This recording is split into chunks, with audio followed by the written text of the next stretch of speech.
crianças! Bem-vindas a mais uma história missionária. E hoje eu quero contar para vocês a história de uma mulher que foi uma inspiração para muitas pessoas, que ajudou a salvar muitos judeus na época da Segunda Guerra Mundial. O nome dessa mulher é Corrie ten Boom. Ela morou na Holanda, nasceu há muito tempo atrás. E ela, com a sua família, moravam numa casa de 2 andares, onde a parte de baixo, olhem só aqui no slide, onde a foto aqui mostra que a família morava aqui no 2º andar da casa, e aqui embaixo o avô de Corrie, William, fundou uma relojoaria. E ali eles trabalhavam, né? Todos os dias, a família de Corrie, depois o pai dela, e ela também trabalhou lá. Quando a Corrie tinha 5 anos de idade, olha só ela aqui na foto. Ela mesma conta que ela pediu para Jesus entrar no seu coração e ser o seu Senhor e o seu Salvador. Ela e toda a sua família eram cristãos, amavam a Jesus Cristo. Inclusive, o seu irmão se tornou pastor depois de algum tempo. Corrie tinha 3 irmãos, a Betsy, o William e a Arnolda. Esses 3 moravam com ela, com seus pais, e na época da Segunda Guerra Mundial, onde o mundo todo presenciou uma das piores guerras que a gente já viu, Corrie, então, começou a passar por um dos momentos mais difíceis da sua vida. Crianças, nessa época, existia um grupo chamado nazista e eles odiavam os judeus. Eles não podiam deixar os judeus se reunirem, então eles foram proibidos, Corrie, sua família e todos os judeus da época foram proibidos de se juntarem, de pregarem o evangelho, de falarem de Deus para outras pessoas, porque isso os nazistas não deixavam acontecer. E aí então, Corrie e sua família começaram uma grande missão, uma missão de resgate, de salvação dessas pessoas. Um belo dia, a Corrie conta que chegou em sua casa uma mulher, e essa mulher, toda bem vestida, bateu lá na sua casa e falou que ela, os seus filhos estavam procurando um refúgio, um abrigo, porque o seu marido tinha sido capturado pelos nazistas e eles agora não tinham o que fazer, não tinham para onde ir. E então a Corrie teve uma grande ideia. Sabe qual foi a ideia da Corrie? A grande ideia dela foi de transformar a casa dela, que ela morava com seu pai e com a sua irmã Betsy, num refúgio.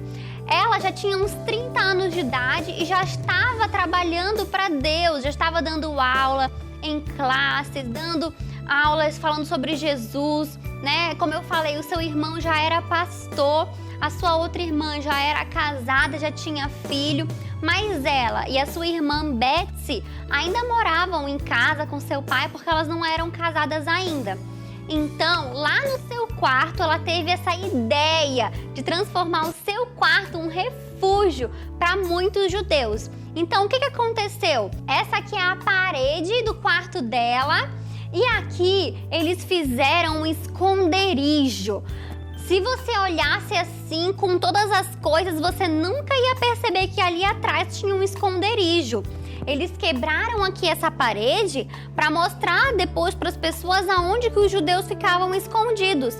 Mas olha só, tinha aqui o guarda-roupa e aqui embaixo, né, tinha um caminho, um buraco, onde a pessoa tinha que entrar toda espremidinha, né, até o esconderijo e ficar aqui. Olha só essa outra foto que aparece lá dentro.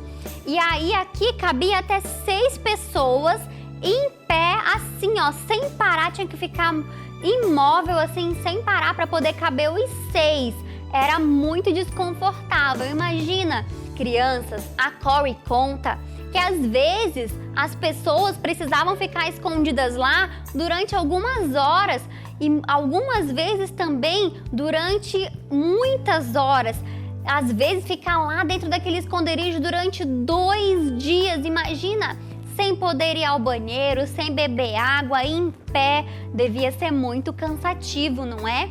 Crianças, mas mesmo assim, a Corey e a sua família não desistiram de tentar ajudar o máximo de pessoas que elas conseguissem.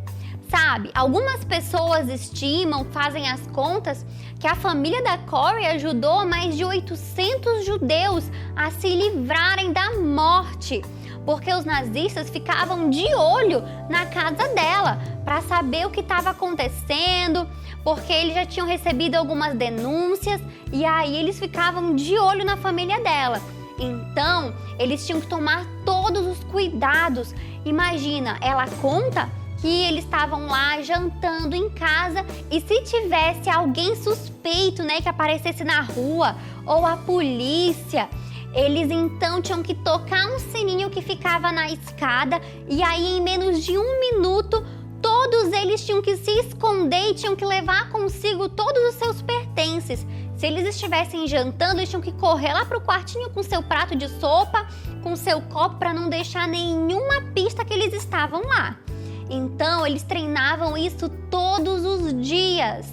Crianças, imagina só quantas pessoas tiveram suas vidas salvas aqui nesse esconderijo através da vida da Corey e sua família. Mas um dia, algo terrível aconteceu.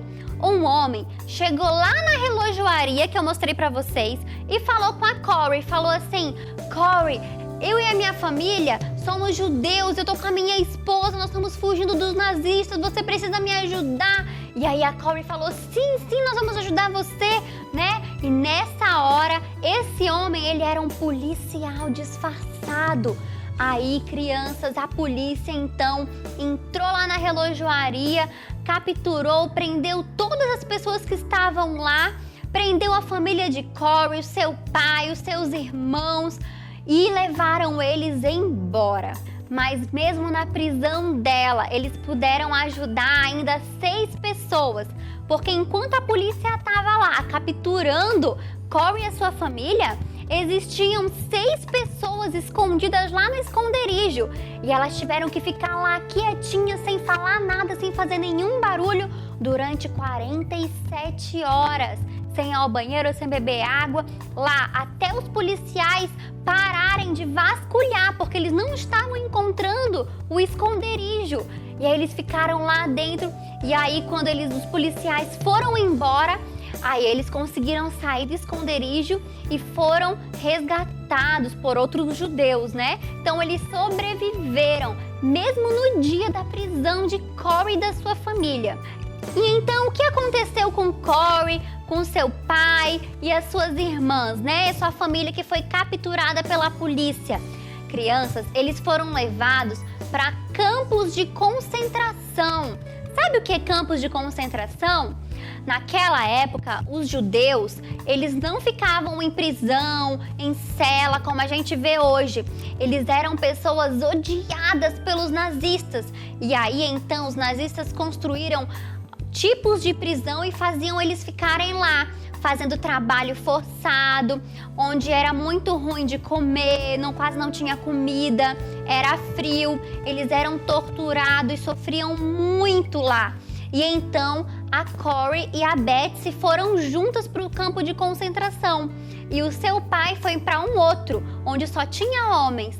Crianças, deixa eu contar uma coisa muito triste para vocês. O pai de Corey morreu 10 dias depois que ele foi capturado. Ou seja, a Corey e a sua irmã nunca mais viram o seu pai. Ele morreu com 84 anos. E a sua irmã, a Betsy, tinha 59 anos quando ela foi capturada nesse dia. E aí, ela também morreu logo depois, porque ela teve algumas doenças. E Corey, então, ela ficou lá naquele campo de concentração e depois de algum tempo, sabe qual foi a notícia que ela recebeu? Que o seu pai havia morrido, que a sua irmã havia morrido, que o seu primo havia morrido, que outras pessoas da sua família haviam morrido, tudo porque amavam a Jesus Cristo.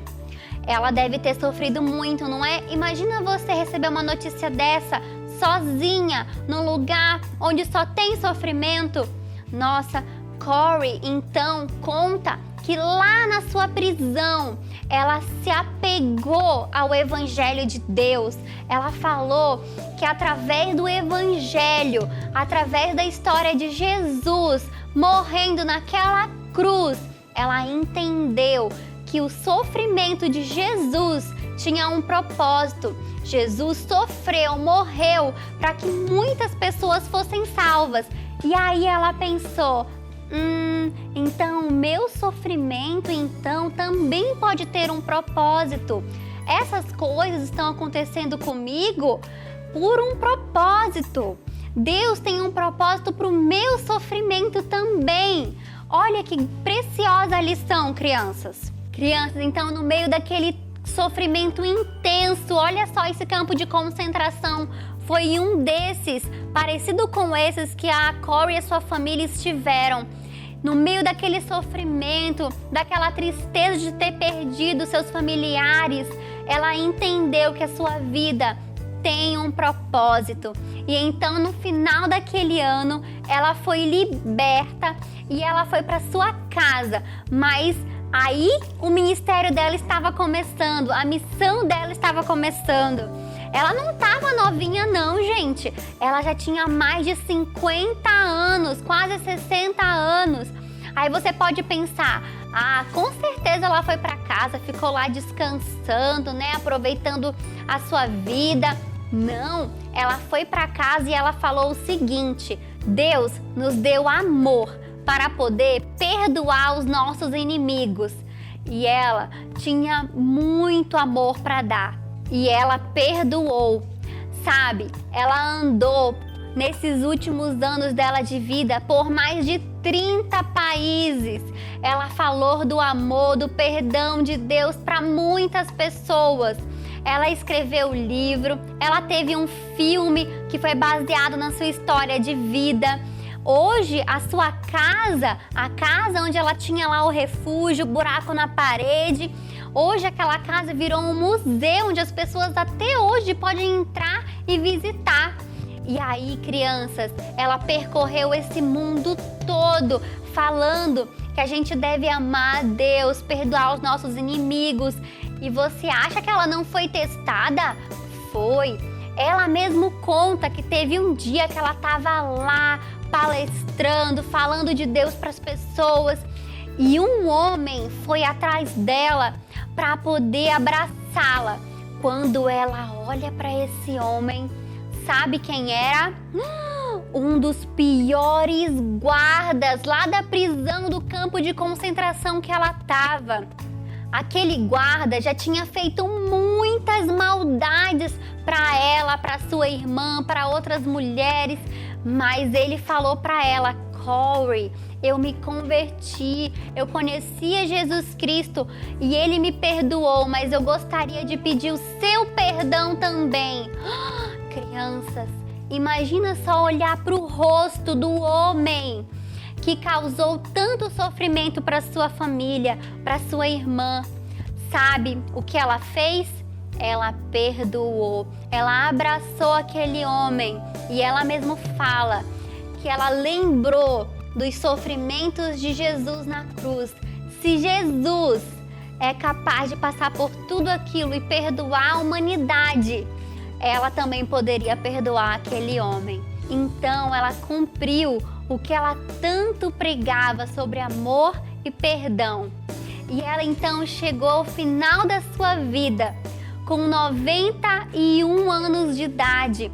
E ela morreu no dia do seu aniversário, faltando 4 minutos para o seu aniversário. E ela morreu em paz, tranquila.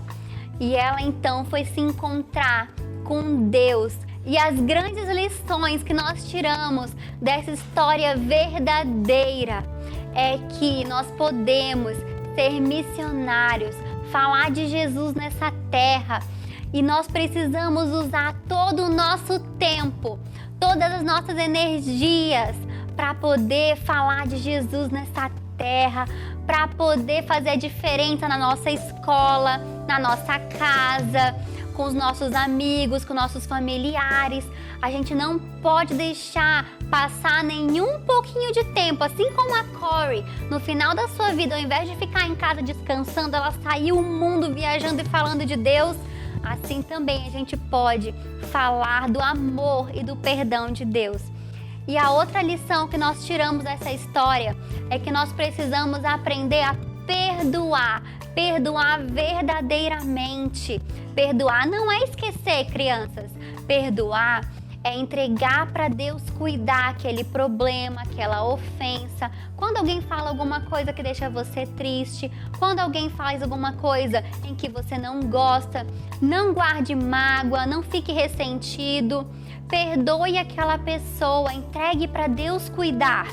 E Deus com certeza vai honrar o seu perdão verdadeiro. E agora, crianças, eu quero convidar você a uma decisão maravilhosa. Fazer um convite.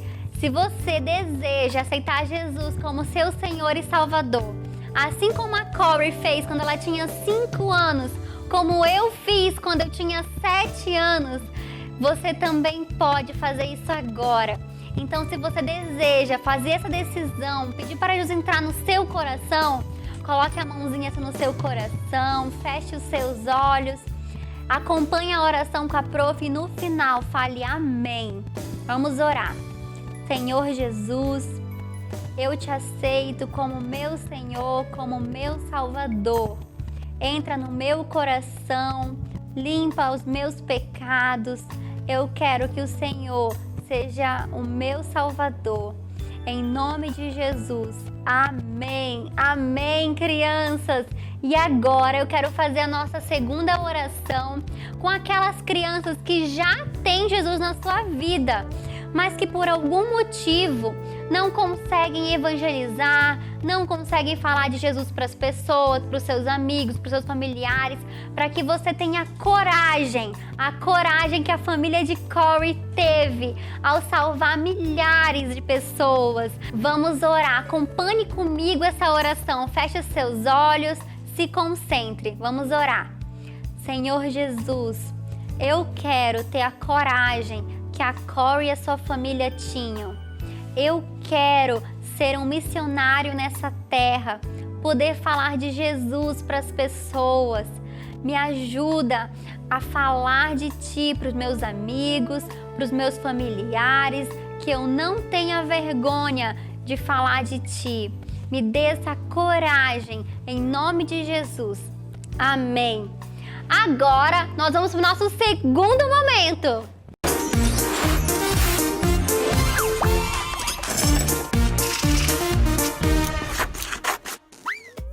Crianças, no nosso treinamento para missionários de hoje, eu quero ensinar para vocês uma técnica de evangelismo.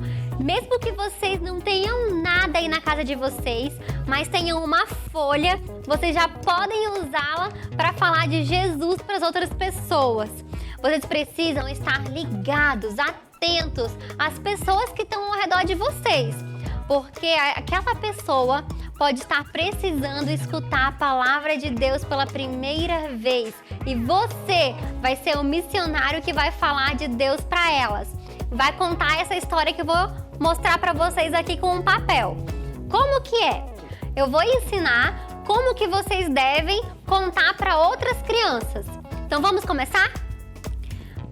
A nossa vida é como essa folha em branco aqui, ó. Você vê? A gente nasce sem saber nada. E aí a gente vai crescendo, a gente casa, a gente pode trabalhar. E a gente trabalha para o quê? Para um dia poder comprar uma casa, poder ter uma casa. Mas às vezes o dinheiro ainda é meio curto. E aí a gente nem consegue morar numa casa muito boa. A gente mora assim, numa casa que só tem um lado do telhado, uma meia água, assim. Mas o tempo passa e a gente pode continuar trabalhando, continuar ganhando dinheiro. E aí a gente consegue morar numa casa melhor, numa casa maior. Mas a gente ainda não conhece a Cristo. Algumas pessoas pensam que por ter uma casa, por ter muito dinheiro, são felizes. estão completos. Mas aí elas ainda sentem que tá faltando alguma coisa na vida delas. E aí elas continuam trabalhando e ganhando muito dinheiro. E aí elas pensam, já sei o que eu posso fazer para ser feliz. Eu posso viajar o mundo inteiro, conhecer outras pessoas, outras culturas. E aí então elas começam a fazer isso, começam a viajar, começam a conhecer pessoas, outras culturas. E aí então elas pensam, agora que eu conheço o mundo todo, agora que eu já viajo, que eu tenho bastante dinheiro, eu sou feliz. Mas ainda assim elas começam a se sentir meio vazias por dentro. E aí elas sentem assim, como se fosse um avião que vai perdendo as suas asas. E aí elas vão ficando tristes, porque elas já tiveram bastante dinheiro. Aí, crianças, elas se sentem lá no fundo do poço. Aí elas só conseguem andar de cabeça para baixo, porque elas estão tão tristes, que só conseguem olhar para baixo, ficam deprimidas, reclamam das coisas que não têm. Sabe aquela criança que só reclama que não tem isso, reclama que não tem aquilo e fica sempre assim, ó, com cara fechada, deprimida? Então, aí, só que existe um lado bom de você estar aqui no fundo do poço. Sabe qual que é? O único é que você só tem um lugar para você olhar, que é para cima, para Jesus Cristo. E aí, então, você pode buscar o socorro de Deus. A Bíblia fala que clamei ao Senhor e Ele ouviu o meu clamor. Deus escuta o nosso clamor, Ele escuta as nossas orações quando nós o procuramos, quando nós os buscamos de todo o coração. E então essa pessoa, você olha para Cristo e você entende então o sacrifício dele na cruz, que um dia ele veio a essa terra e ele morreu por mim e por você. E esse sacrifício, ele feito na cruz do Calvário, ele derramou o seu sangue para nos limpar de todo o pecado e que para um dia nós pudéssemos conhecê-lo e ter a chance da salvação, para que um dia nós pudéssemos encontrar, crianças, com ele lá no céu. Sabe, o céu foi o lugar que ele preparou para mim e para você. E um dia, quando todos nós morrermos, a Corey já deve estar lá com ele. Quando nós morrermos, nós vamos encontrar com ele lá no céu. E ele vai estar assentado à direita do Pai, no seu trono de glória. E um dia eu e você vamos poder encontrá-lo lá. Crianças, usem essa oficina, usem essa técnica de evangelismo para falar de Deus para as outras pessoas. E nunca se esqueçam de usar a vida de vocês como instrumento de evangelismo nessa terra. Que Deus abençoe vocês.